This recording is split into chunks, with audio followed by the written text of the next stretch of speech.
Hello friends, আমি কৌশিক আপনাদের কাছে নিয়ে চলে এসেছি আবার একটা সুন্দর ব্লগ। চলুন দেখুন, একটা কিউট গণেশের মুখ জমিয়েছি। কেমন কি হয়েছে আপনারা কমেন্ট করে একটু জানাবেন। খুব একটা ভালো হয়নি, যদিও চেষ্টা করেছি। আপনারা দেখুন কেমন হয়েছে, কমেন্ট করে জানাবেন।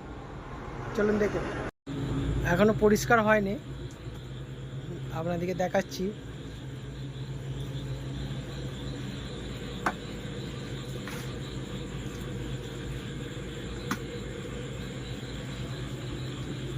এই কাঁচা জমিয়েছি, খুব মাটিটা আছে, আপনাদেরকে দেখাবো কালকে সকালে।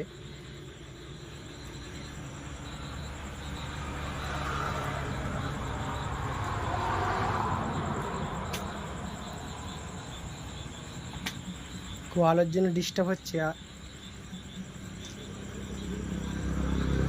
চলুন দেখুন, টাটা, গুড নাইট। আবার কালকে সকালে আপনাদের জন্য একটা ভালো সুন্দর ভিডিও নিয়ে আসবো, আপনারা দেখতে থাকুন। আবার দেখা হচ্ছে আবার পরে একটা সুন্দর ভিডিওতে।